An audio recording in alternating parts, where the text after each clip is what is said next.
Okay, hi again, everyone. It's Emma here at Function Point. Thanks so much for joining in today's session. Hopefully everyone can see my screen. Today we are going to be doing a bit of a do-over of a session from last week, all about retainers. We had a bit of a technical glitch last week and only got probably about 3/4 of the way through the material, so we're going to review and finish up today. Mark, can you hear me okay? Yes, I can. Can you hear me? I can. And are you enjoying? You're not in a sombrero today, but our communications coordinator got inspired again to decorate you in a different way, and hopefully you're enjoying that. Yeah, I'm quite impressed. I think I know who did the little design work, so I'll have to thank her for that later. Fantastic. Okay, well, let me just go through our quick agenda and then I'll hand things over to you. So, today we're going to be going over some of the common retainer workflow and work scenarios, and Mark's going to take us through a couple of different ways in which you can handle that kind of work. Mark, how long do you think we're going to be going for today? I think 45 minutes is pretty realistic. Okay, fantastic. Well, I'm going to go ahead and make you the presenter. And as always, I'll be here, of course, answering questions as needed. You got it. And you're able to see my screen. You can see the system up on your screen there. Yeah, I do see your demo system there. That's great. Awesome. Thanks so much. All right, great. Well, thanks everyone for joining in. Our apologies for last week. Last week, as Emma said, we did have a bit of a glitch. We had about 12 minutes there where there was a system outage. So unfortunately, it just happened to be 12 minutes that was right in the middle, smack dab of our webinar. So very sorry about that. And today we're doing a bit of a makeup session. I am going to go through all of the content that we went through last week because I know that there are some people on the webinar today that weren't on the original. So I want to make sure that they are brought up to speed. As well, even if you were on the first one, I think that it's going to be useful to go through it again. We didn't it's not. I don't think it's going to be a waste of your time. I think it's going to be valuable. So, please stick around for the first part, even though you may have seen it already. As always, if you do have any questions while we're going through the webinar, please feel free to use the GoToWebinar question panel and ask those. And any ones that we can get to today, we will. Any ones that we're not able to answer, we will take offline and follow up with an answer for you afterwards. And a few things I want to touch on before we jump in really quickly here. I want to mention the What's New section. In your Function Point system, when you log in, up at the top right, you're going to find the question mark there, and you're going to see training, community forum, contact support. There's also the What's New section. If you select this, it's going to bring you into an area where you're able to see new product releases, bug reports, and the newest documentation. So there's a few things actually that have been coming up just in the last couple of days in the What's New area relating to documents and videos, including videos and documents on retainers. So very hot topic right now. Of course, we're doing the webinar, so it's related to that. There's a couple of videos on processes that we're going to be covering today, as well as some documentation. There's also a sales pipeline management video that I put together that just outlines some simple and easy to follow methods for using Function Point to manage your sales pipeline. If you're doing any kind of sales or new business management at all, I do highly recommend checking that out. Even if it's not something that you are really actively engaged in, you might not have a sales team, but maybe your creative director or the agency owner or whoever it is that's going out and pitching new business, whether it be with prospects or existing clients. There's some good information here on how you can report on the potential value of work that could be coming into the agency. So do check out the What's New section. A few other things I want to mention really quickly. Facebook, please like us on Facebook, all that good stuff. There's lots of cool things here, including one of my favorite areas, which is the Function Pets area.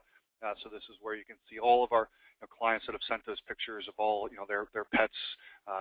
There's lots of cute stuff here. There's Colbert and his cashmere sweater. So please do check out Function Point, like us on Facebook.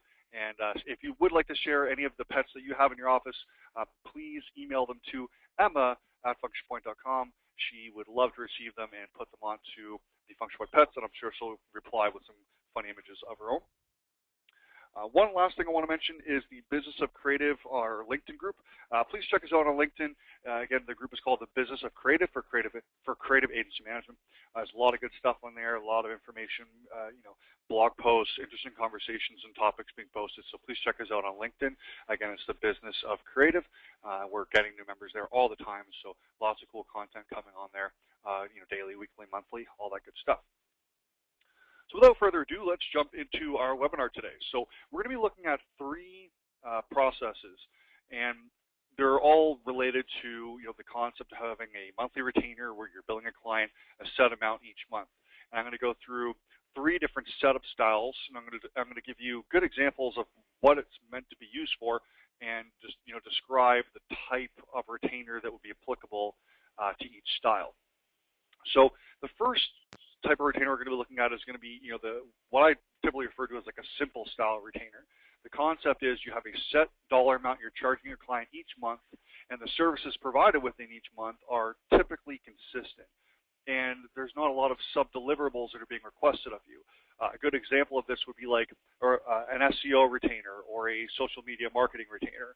Something where the client isn't going to be requesting different deliverables of you from time to time that would all be considered part of the retainer.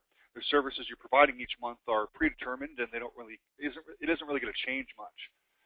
So what I'm going to do is I'm going to navigate to the details page of a job that I've set up to be an example of this. So here we have a job called Mac & Co. SEO Retainer. It is the monthly retainer for the management coordination of Mac & Co.'s SEO strategy. And in this example, this retainer was opened up on the 1st of August, 2014. It has an annual contract. Therefore, the delivery date of the job is 1 year later, the end of July 2015. Now, if your retainer contracts have a smaller time span, adjust accordingly. If they are month to month and could theoretically go on forever, you're going to want to have this as an annual delivery date. You're going to want to have it span 1 year. At the end of the year, you'll close down the retainer and open up a new one. It's important to be able to look at things on a year-by-year basis, and so I highly recommend closing that out at the end of the year. So again, the delivery date is 1 year after you open it. The next thing we're going to look at is the financial structure. Now, in this case, in this example, I have an SEO retainer. And the way that I've set up my service groups and services is a single group called retainer services and a single service called SEO.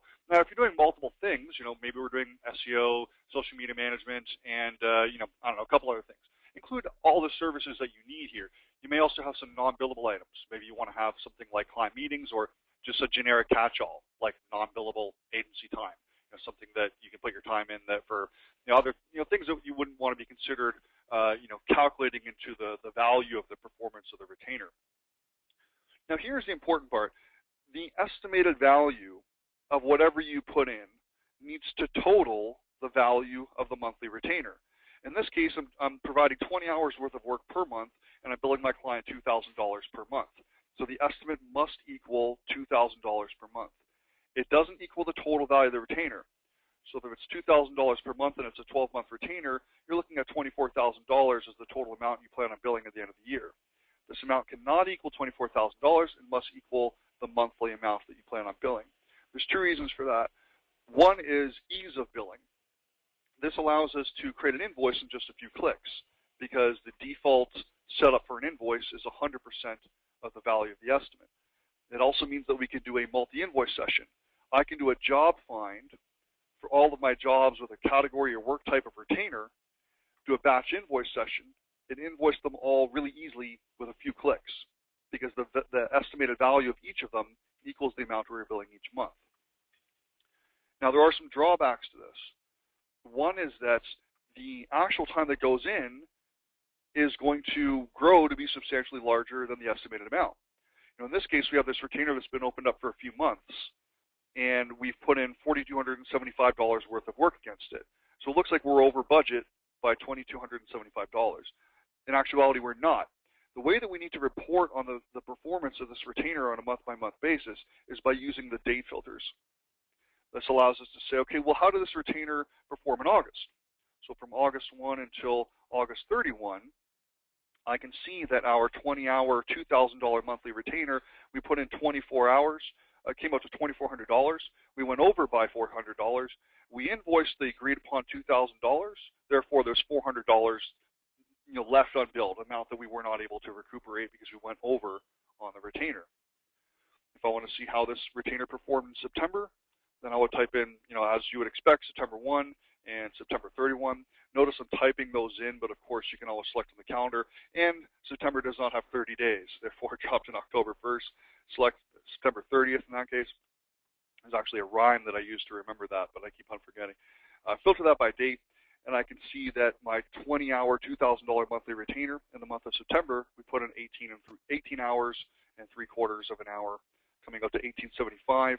We were just under. We invoiced the $2,000, so we're just under the amount there. Now it happens to be the month of October. When we look at an unfiltered date range, we can see that we've invoiced $6,000. Now the reason that we've invoiced $6,000 in this example is because in my example, we are billing on the first of the month for the services provided within that month. It's, October 7th right now. This retainer was opened up on the 1st of August. Therefore, on the 1st of August, I invoiced $2,000. Same with the 1st of September, and same with the 1st of October. Now, if you invoice in a different way, that's fine. Something I hear often is an agency will say, well, we invoice on the 15th of the month for the services provided in the following month. That's great. That's fantastic. If you can bill an extra 15 days ahead, that's awesome. I've heard agencies say, we bill on the last day of the month for the services provided within that month. So instead of August 1st, we'd see August 31st. I typically advise against that.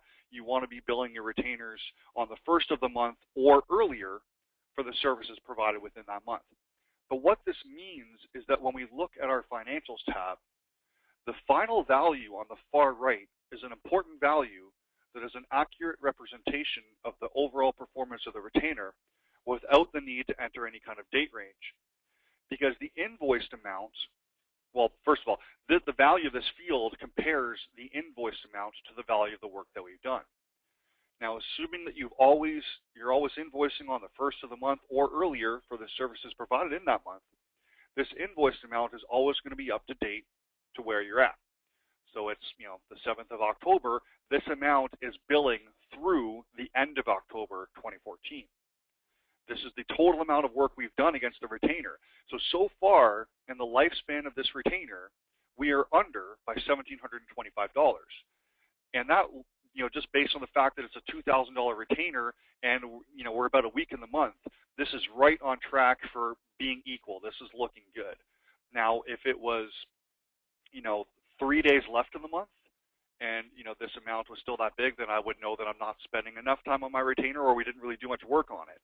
If there was, if there was still 3 weeks left in the month and this value equaled only a couple $100, then I would know that I'm going to go way over on this monthly retainer in this month. So again, this is the overall performance indicator that compares how much you're billing to the value of the work that you've done. Whereas the variance is going to be the total amount compared to what you estimated, and therefore putting in the date range is important when reporting on a month-by-month basis. Next, we're going to take a look at the process for invoicing this retainer and also the idea of assigning work related to it, tasks and things like that. Before I do, I just want to check in. Emma, I don't think we've seen any questions come in as of yet. Is that true? Hey, Mark. Yeah, we haven't had any questions yet, but that's okay. And everyone just be encouraged to type questions into me, and we'll answer them as we go. So one thing I want to mention is that I'm going to next, after we look at the invoicing and the tasking here, I'm going to be touching on or reviewing the process for managing a retainer that is a bit more complex, a bit more detailed, a bit more. I've been using some interesting terms to describe it, and Emma makes fun of me quite a bit. I call it the full-bodied retainer or the robust retainer. I have a nice plaque on my desk that makes fun of me for that daily. But anyway, so just want to mention that we're going to be looking at a more complex example in just a second. But taking a look at invoicing. Because the value equals $2,000, again, I can do a job find for all of my retainers and multi-invoice them all very, very quickly. You hit out invoice, 100% of estimate, which is the default, submit, all your invoices are generated right away, very, very simple. If you'd like more information on multi-invoicing sessions, please refer to the help site. There's webinars, there's documentation, there's a lot of information around multi-invoicing and the processes of going through it. But really you just do a job find and then hit multi-invoice from the resulting list. But just to show you for this example, just creating one, if I hit add invoice, we'll say that this is November 1st. And on November 1st, when I just hit create, it just generates an invoice for, in this case, $2,000. I don't have to do any manual calculation. I don't have to do any manual inputs. I don't have to do any work here that's manual at all. I just hit create invoice and it automatically generates one for the value that I'm billing monthly. And that is one of the reasons it's so important that the estimated value of this job equal the amount that you're billing each month. Now, one other thing is around assigning work. You know, if I have something come up and I want to assign it to somebody, you know, all I need to do is just choose to add a task, and I can, you know, give it a title. You know, have this done by Friday, or whatever one I want to call it. Description of what to do. You know, when do I want this done? Well, I want it done by Friday. I want it done by Emma, and you know, she has 3 hours to complete this, and it is a normal priority item. Maybe upload some files related to the SEO work. Submit that. That is my task assigned. And at any time, looking at that job, you know, the details page for the SEO retainer in this example, I can look at all of my tasks and see, you know, what are all the tasks that are on the go. There's 2 tasks here assigned to Emma. They're both due on the 10th, one for 4 hours, one for 3. She hasn't put any time against it yet so far. One's high priority, the other one's normal. So that's how you can assign work, but you'll notice I'm not creating schedules. And in this style of retainer, you typically wouldn't really need a schedule. It's a set, you know, amount of work you're doing each month that's pretty standard. Now, one thing you can do as well is add briefs. So, you know, I was speaking with an agency and they said to me, well, you know, we're adding a brief every month. And, you know, at the end of every month, they add in a brief that outlines the strategy for the following month. So you might add in a brief every single month, use a brief type with a bunch of common fields that fill in for you automatically, and it all relates back to this retainer. Next, we're going to look at a more detailed example. So in the next example, we have a case where we have a retainer with a client. In my example, it's an auto dealership. And they are paying us a set amount each month. I think in this case it's $10,000. And we are going to provide them with some set services like SEO. So we're doing SEO for them every month. But they can also request new work from us that can be considered part of the retainer. Now, I might know all the work up front. I've seen this before. I was working with an agency that, you know, they had a very, very large contract with their biggest client, and they had an annual retainer, and they had every single job that they were going to do for them for the entire year all mapped out. And you know, that example is applicable to what we're going to see right now. A lot of cases I hear agencies are charging their client a set amount each month, and every month they might request random things of them. You know, one month they need a brochure, the next month they need, you know, some video work done. The following month they need a new website designed, and maybe the new website is going to take them 4 months to complete. And the time track, you know, spans those 4 months. But all of that work is included in the monthly retainer amount that they're billing them every single month. The way that we set that style of retainer up is using a project. And I have an example here called North Shore Auto Group Retainer. And this is my project details page for the North Shore Auto Group Retainer. I want to mention something really quickly that I talked about, you know, after the system went down last week for those 12 minutes, and we were kind of, you know, looking to see if it was come back up. I was trying to think about what I should, you know, talk about just so that everybody had, you know, was gaining some benefit out of the webinar, even if we weren't able to show stuff visually. And I remembered something that I've written in a blog post recently around consistency. And it's the consistency of the naming conventions that you use in the system that's really important, especially with retainers. When you're opening up retainers, you need to be naming them in a consistent way. You know, this is just called North Shore Auto Group Retainer. The other job we looked at was the Mac & Co. SEO retainer. If you're just, you know, putting in the word retainer, or if you just put in SEO, or if you just, you know, the project name here is just retainer, it can get difficult to understand what it is you're looking at later on. So some people even put in the name. I might have North Shore Auto Group, you know, services retainer 2014. Whatever naming convention you choose, you want to make sure that a person is going to be able to know exactly what it is that they're looking at the second that they look at the project or the job. And you also want to make sure that that convention is consistent for all of your retainers. So if I have, you know, a client called Starbucks and I do a retainer for them, it'd be the Starbucks retainer. I know it sounds simple, but I see a lot of cases where agencies have inconsistent naming of their projects and jobs, and it gets really confusing later on when they have hundreds of them to know, you know, when did this fall in, what client was it for, and you have to you know, rely on the system providing you related information to the left to know. But some reports don't always show that, so you know, it's important that the naming convention is consistent across all of your retainers and really all of your work in the system. So I just wanted to mention that. But looking at this project, the structure of this is not going to be all that dissimilar from the previous retainer job we just looked at. But there are a few differences. One is that, of course, there is a project here. And the way the project is structured is we're taking the monthly amount that we're billing the client each month. In this case, it's $10,000. multiplying it by 12 months to get the project budget. The project budget in this case is $120,000, $10,000 per month multiplied by 12. The estimate total is $10,000. Now, when we look at the job financial structure, you're going to see why this is. Looking at the job financial structure, you see a variety of jobs that are all related to this project. This is what the logic is behind this. What you need to do is you need to create a single job immediately upon opening the retainer project that is what we refer to as the billing job. The billing job must have an estimated amount that equals the value that you are billing the client each month. All of the other jobs that you see here are what we refer to as working jobs or tracking jobs. They are the jobs where you're actually tracking the work that you're doing. Their estimated value must be 0 because the work that you're doing for those tracking and working jobs is included, and in my example, the 100-hour, $10,000 monthly retainer. Now, some of these jobs might be open for the entire retainer. I have a job here called Auto Group Monthly SEO Work. The Auto Group Monthly SEO Work is work that we're going to do every single month. There's no point in closing this job. So it's just going to stay open for the entire lifespan of the retainer. Other jobs might have specific start and end dates. If I want to see when were these jobs opened and what are their statuses, I'd look at the Jobs tab and I can see, okay, well, the monthly retainer job, let's organize this by date actually. So the monthly retainer job was open on the 1st. The SEO work was open on the 1st. So this is the SEO work we're going to track every single month. It's never going to close. It was created upon the creation of the retainer. There was then some entrance signs. This was requested of us by the dealership on the 7th of August. It was part of the retainer. We completed that work. We put in $3,600 worth of work against it. The flyer redesign was requested of us on the 18th of August. We're still working on that. And the dealership website was requested of us on the 5th of September. We're still working on that too.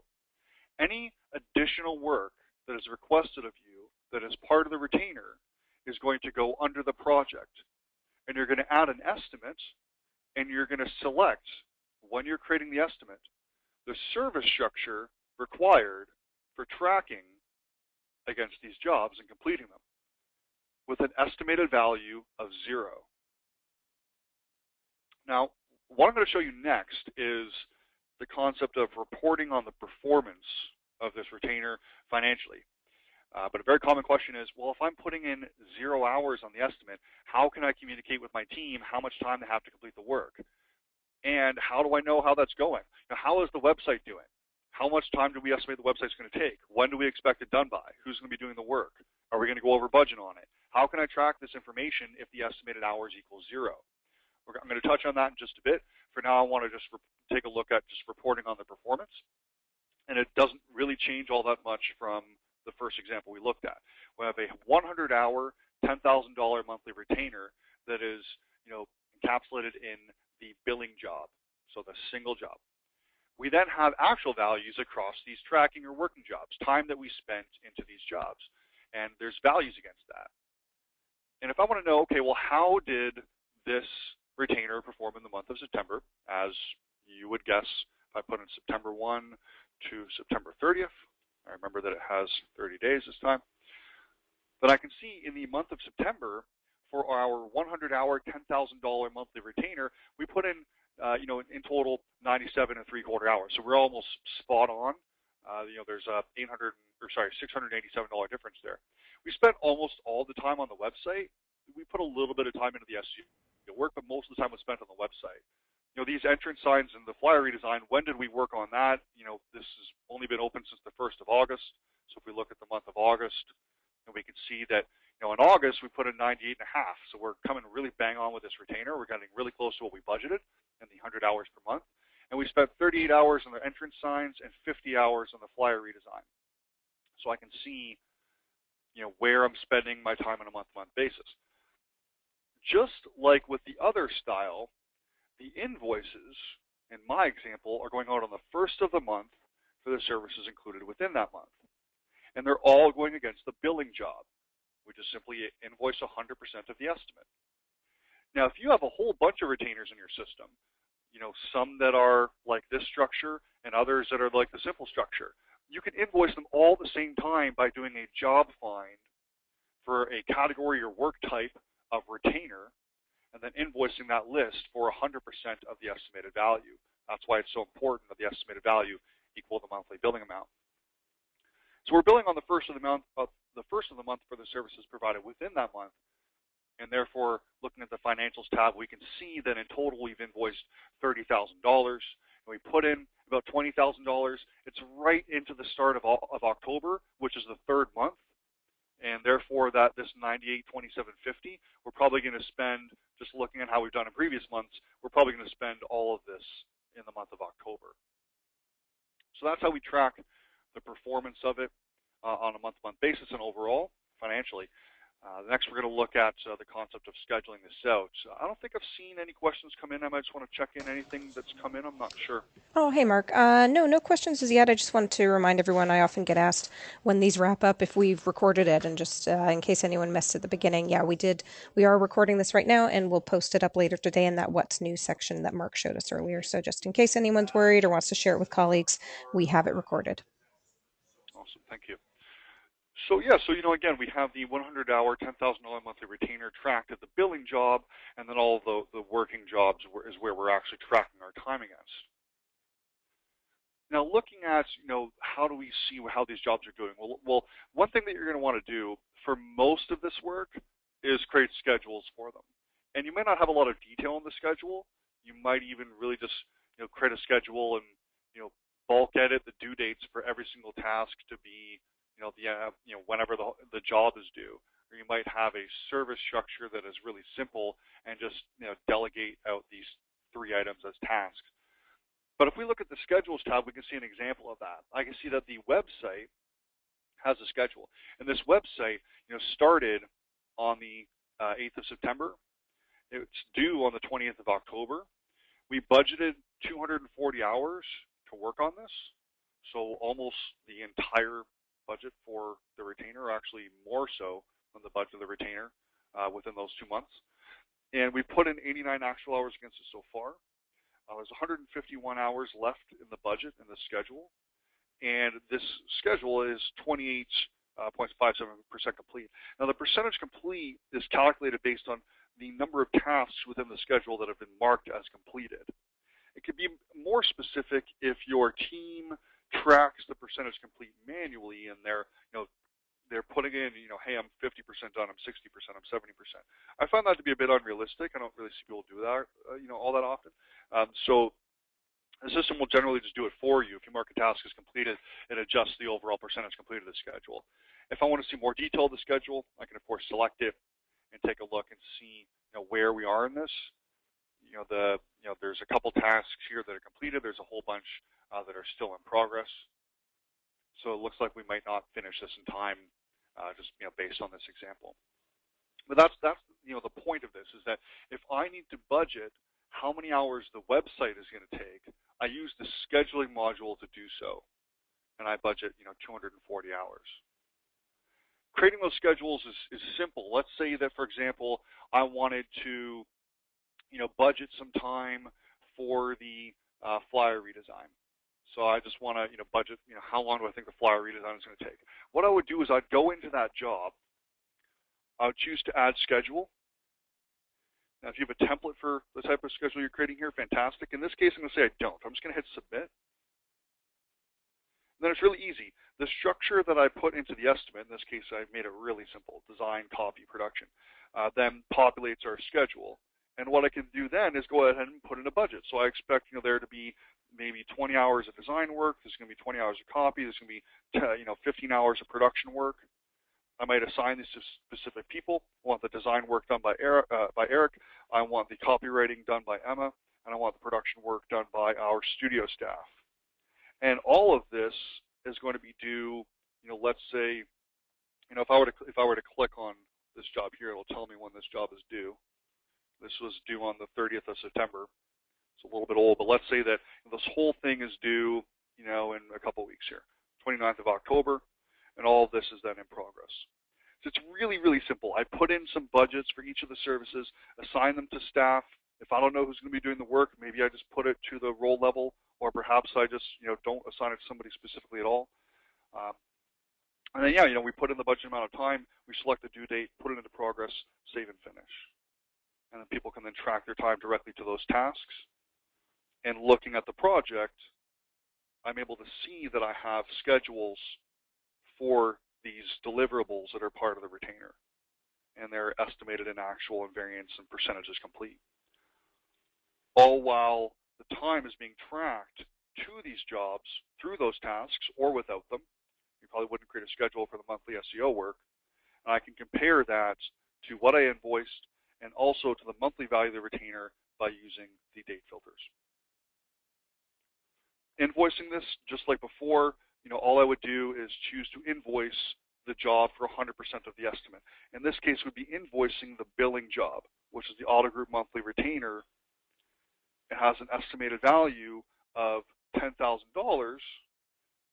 and therefore I'm just needing to add an invoice. If I was invoicing on the 1st of November, the 1st of November's date would auto-fill in. I just hit create, and an invoice is generated, and in this case for $10,000.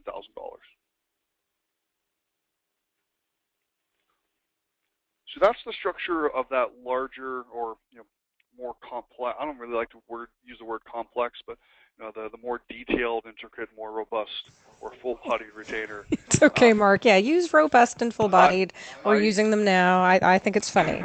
I'm not teasing you that much about them. I use a lot of adjectives to describe this retainer type, so it's okay. If I could think of a Batman one to go with a theme, I would. Okay, so there's one other thing I want to touch on, and that is an alternative style of setting up retainers that goes with the original one that we looked at, the more simple style of retainer. There's a different way of setting it up, and I want to show that today as well. Emma, any questions at all I can answer at this time? Oh, hey, Mark. Yeah, Lindsay's just asked a good one about viewing the scheduled time versus the actual time, and I was just about to write back. I'm pretty sure that all appears on the schedule as people track time, but did you want to have a go at that one? Yeah, as people track time, you're going to see that time show up in the actuals. So it's going to show, you'll notice here I have 89 hours against my, dealership website. This is the schedule. I also have 89 hours against the job itself. This isn't like a duplication of effort. By tracking time against the tasks that you assign to them to complete the work, the time is going against the job as well. Everything is tied to the services automatically. So there isn't a duplication of time entry or a duplication of effort by your team. It's just, just track time for the tasks that you assign them. And then looking at the schedule, I can see here are my actual hours. And then if I want to, drill in further, I can select it and see that, we have, in this 20-hour wireframing task, we put in 23 hours against it. It was Kevin Meekings that put in those 23 hours. It was due on the 11th, and he finished it on the 22nd. So we'll see how each of those tasks are doing. Thanks, Mark. And the other one came in from Betsy, and I remember this one coming up when we did this session last week. And if you can't address it now, maybe it's something you can try to address at the end. And just asking about how you would go about invoicing additional fees for jobs included in that retainer. And so I know in the last session someone had asked about printing expenses or something along those lines. Did you want to take a go at that one as well? Yeah, for sure. So very good question, very common. So something I probably should have remembered to bring up anyway. So yeah, thank you for reminding me about that. So let's say that you have cases where you have expenses that are billed outside of the retainer. What you'd want to do is you'd want to track the expenses as underneath the jobs that they live under. Now, I've seen this done a few ways actually. I've seen in one case where there's an expenses job, and there's an expenses job that all of the expenses related to the retainer goes under that expenses job. I get doing it that way because then you're able to really easily see, if you have an expenses job, the value of the actuals compared to the value of the invoice. You're able to look at this page and immediately tell if there is an unbilled expense. So I actually really like that method, having an expenses job that you put all the expenses related to the retainer under, and that would live under the project as well. But another way is, and I've had people say, well, I don't want an expenses job. I want to put the expenses directly to the job that they relate to. And in that case, you'd put the expense, you would do just exactly that. You put the expense directly to the jobs that they relate to. And then As far as billing it, you would just create an invoice to the value of the actuals. And the way you'd want to do that is probably by pulling up an expense report each month to see what the value of the unbilled expenses. So as an example, let's go ahead and add an expense really quickly here. So let's say we're going to add an expense to the flyer redesign. I believe that's the job that's open, the flyer redesign. So let's go ahead and add an expense to that. Notice sometimes I like to do things in under other tabs and other windows. But I'm going to pull up my supplier here, my vendor. I'm going to choose my job. It was the flyer redesign there. Choose an office here. There's my flyer redesign. Choose my service group. There's just one. Choose my expense type. We'll say in this case I'm purchasing some printing, and I'm purchasing a description of the item. I then have my quantity, and I'm purchasing, let's say, 5,000 items at let's say $1 a piece. Keep the math nice and simple. Choose any tax groups. Let's say there's no markup in this case. Maybe it's just a pass-through cost. Since it's part of the retainer, we just pass through the cost to the client. Save that, and that's my expense entered. Now, one thing that you're probably going to want to do, because I'm making the assumption here that you're going to bill those expenses every single month. So what you'd want to do is you'd want to do an expense find and say, I want to find all of my expenses that are not billed. So all of my not billed expenses, find those, and that's going to show me a list of all of my unbilled expenses. And then basically you're just going in and choosing to bill those each month. So here down at the bottom is my auto group flyer redesign. So I can jump to that, open up the job, add an invoice. In this case, I'm going to choose, in this case I'm going to say none, fill it in as blank. And then I'm going to see, okay, well, here's my printing expense. It's for $6,000. We haven't invoiced for anything. Let's just choose to invoice. In fact, here's the one from the previous example. Let's just choose to invoice this expense. Select it. We'll invoice both of them, actually. Save that. That is then my invoice created for, in this case, $6,000 for those two outstanding expenses. Now, you can do that, again, by doing an expense find. You can also play around with the manage columns in the jobs area. So, for example, if I do a job find here, and let's say I just want to, let's just do find active. Find active. And then I can play around with these columns a bit. So let's say I want to take a look at, expense values. What kind of actual expense values do we have in here? So I'm going to take out some of these other things that we don't need. I'm going to go into my advanced options, and I'm going to choose, in this case, I want to see actual external expense cost. I want to see actual external expense dollars. Now, what that's referring to is our cost. What did it cost our company? Dollars is what is the post-markup billable amount. So I want both. I then want invoiced external expenses. I also have total invoiced as well. I'm going to order those the way I want them.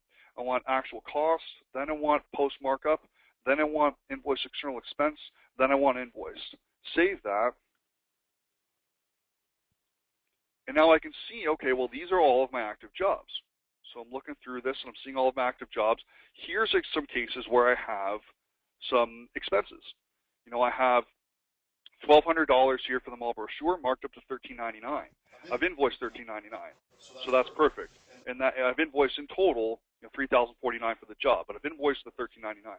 Here's my flyer redesign. Here's $6,000 our cost, $6,000 is the post markup client value. I've invoiced the full $6,000. So great. It looks like here for this bike shipping package, I pre-billed the client for $972. And as I scroll down, and maybe in page 2 there might be some unbilled examples. I don't actually have any unbilled examples. But if I did have some unbilled expenses, then what I might see is a case like I might have $5,000, but then I have zero, and that would let me know that I haven't billed this $5,000 expense. So if we didn't go in and invoice this a few minutes ago, this value would be zero. So this is just another way of looking at this kind of report and looking at it at a job-by-job level. And from this list, I can then just do a batch invoice add. So if I went through and made note of all of the jobs with unbilled expenses, I could do a batch invoice out and invoice them all at the same time really quickly. So those are two options. A quick and easy way to see all the unbilled expenses would be doing an expense find for unbilled. Another option is doing a job find and managing those columns to look at actual external expense compared to invoice external expense. But the point is that you want to just be entering the expenses under the retainer, whether that is a job that houses all of the expenses on the retainer or whether it's against the actual jobs that you're putting the work for. Either way is fine. You're just entering the expenses under the retainer and then using expense reports to see which ones need to be billed each month. Awesome. Thank you very much, Mark. No problem. The last thing I want to touch on here is another way of managing a monthly retainer where the services are stagnant. So like the first example, this is just a bit of a different way of doing it. And this requires a bit more manual process. There's some benefits to this, but let me show you what's going on here. So in this example, I have a retainer that is my dealership social media marketing retainer. This is my social media marketing retainer for my client, North Shore Auto Group, and I'm billing them $2,000 every single month. I have a project in this case because in this example, I've seen some agencies do this. I want to have a job for every single month of the year. So what I do is instead of having one job at 20 hours and $2,000, I have 12 jobs at 20 hours and $2,000. The budget is $2,000 multiplied by 12 months. The estimated total equals the budget total because I've created a job for every single month in the year. This means that I never need to run any kind of date range filter. I never need to do any kind of manual work to report on the performance. I can quickly look and see for the month of July, 20 hours versus 24, August 20 hours versus 24, September 20 hours versus 23.5. We're consistently going 3 to 4 hours over budget every single month. And I can see in October we haven't done any work yet at all. And each month we're invoicing for the value of the retainer. So far, $6,000.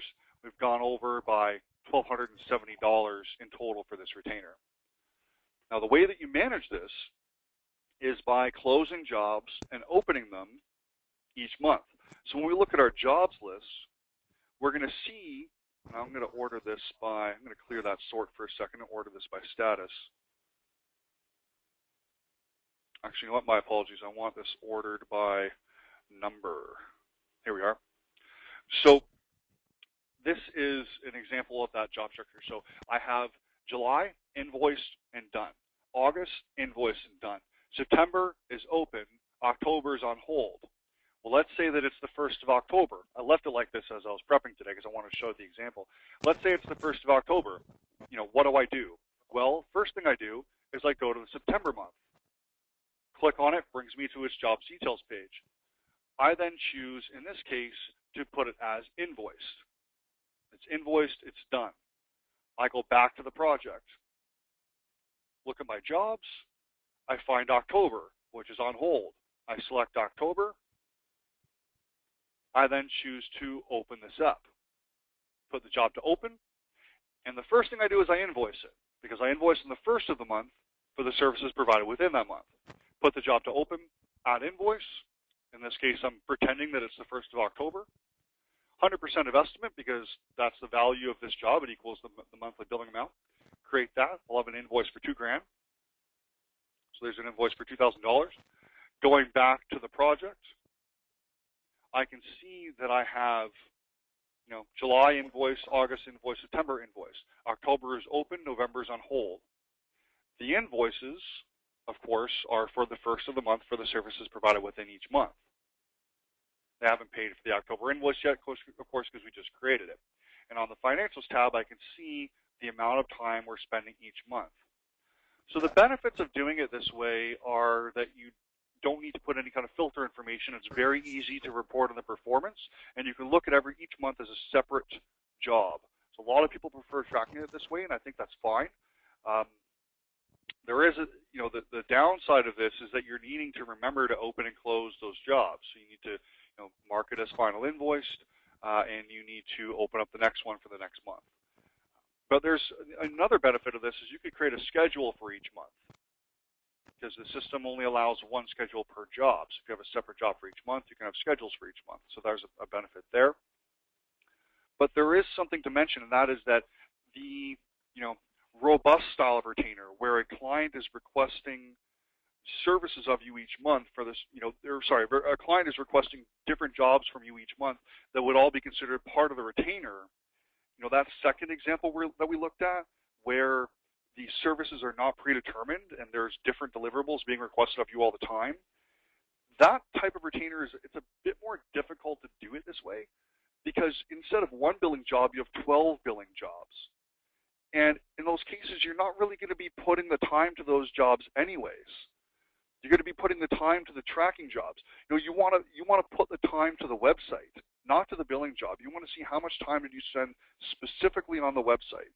So there isn't really much benefit. It doesn't really make sense to set it up this way if you have all these different deliverables coming in that are part of the retainer that you need to be housing under that retainer project. So I only recommend using it like this if you have a set style of services you're providing each month, and that's not really going to differ. That's really when you can't set it up this way. Another benefit of doing it this way is that it makes it easy to recognize, or it makes it easy to consider invoiced amounts as unearned revenue, because you can do a process where you're creating deposit invoices at the start of each month, and then doing an interim invoice at the end of the month to then recognize the revenue as earned. I'm not going to get into that process because it can be pretty detailed. You need to be a pretty good power user of the system to be able to do that. But of course, we're happy to provide you with some documentation around deposit invoicing. And I believe actually that the documentation that Emma put together around retainers actually does outline that deposit invoice process if you wanted to follow it. It does mention it is optional, because it is, but the option does exist. But this is another way to set it up. But really, I'd recommend looking at either option 1 or option 2 that we view today as the way to manage the retainer.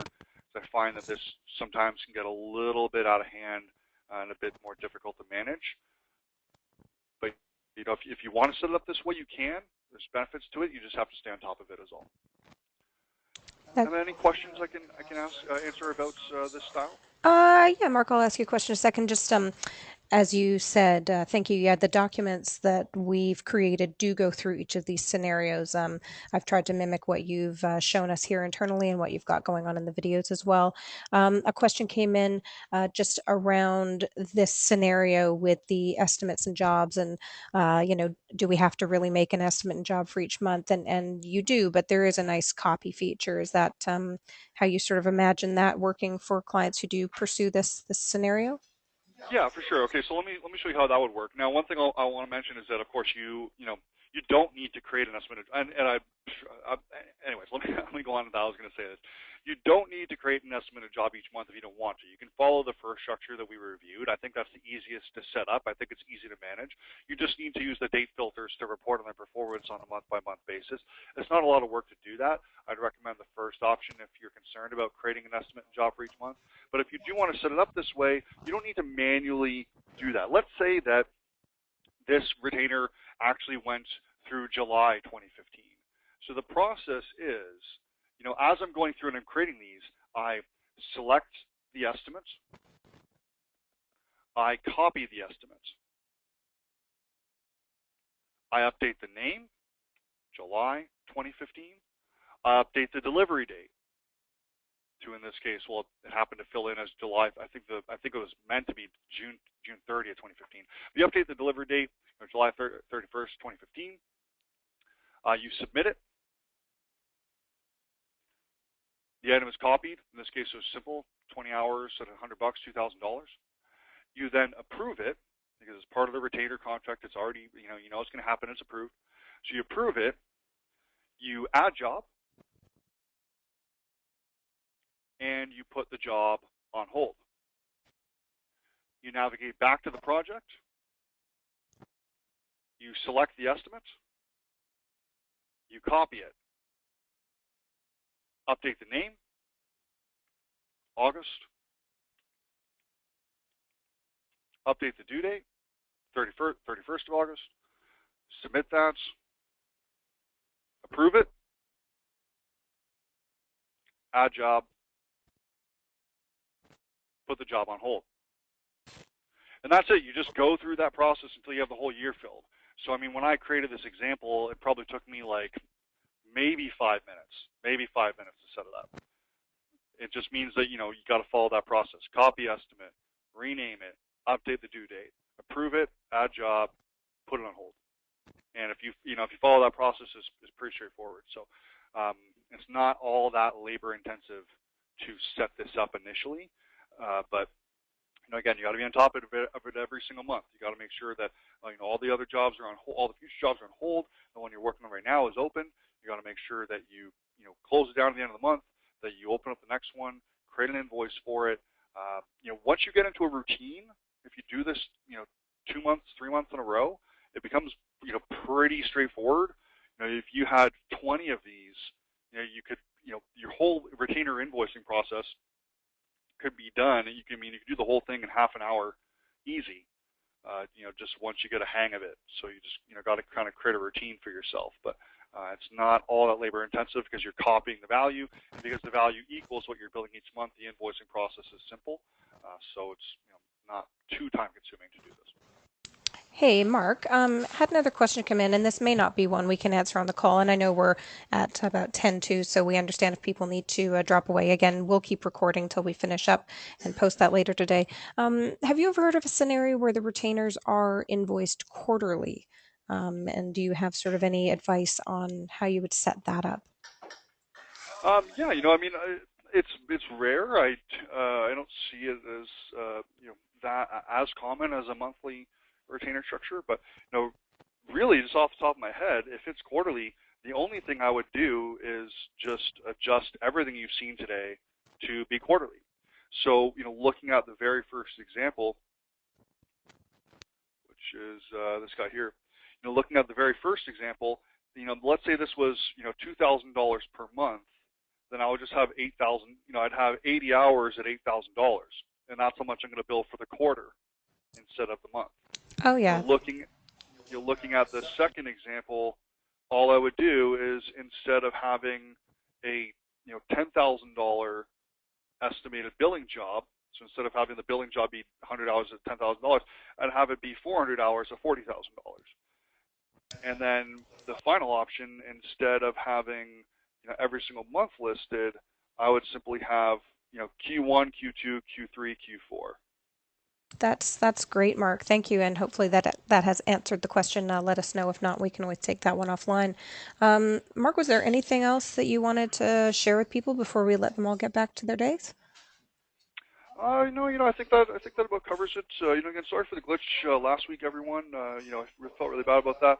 I'm glad we were able to connect again this week. And again, please do check out the What's New area because there's some good videos, some good documentation on all this stuff. And there's also going to be the recording of this webinar along with the other webinars put up in the What's New section as well. So keep an eye on that, and you'll see some good content coming in there. For sure. And then, of course, we always welcome people's ideas about what they'd like to see webinars on. And then, Mark, once you're back from your extended away time, we're going to be having another series in November. Now, I don't recall off the top of my head what that series is going to be about, but look for that soon. Usually on your login page, when you log into Function Point, you'll see a little badge there with whatever the latest upcoming webinar is that you can sign up for. So looking forward to doing that with you in a month or so, Mark. Yeah, for sure. I'm in vacation. My mind is in vacation mode, so I'm not entirely sure what that series is on off the top of my head either. But looking forward to having some time off, and then when I get back, of course, jump into the next series. Fantastic. Well, Mark, as always, thank you for your time and the really nice presentation today. I hope everyone's enjoyed that. And yeah, we will put the recording up later. But thank you again, Mark, for your time, of course. No problem. And thanks, everyone, for participating today. And I look forward to talking to you all again in about a month. Fantastic. Well, what I'll do, sorry, I just remembered I'm going to leave the session open for about another 5 or 10 minutes. We'll stop talking. I'll stop the recording. But if you have questions and you'd like to ask them, just type them in, and we'll stay here to answer those for the next little bit. Thanks again, Mark.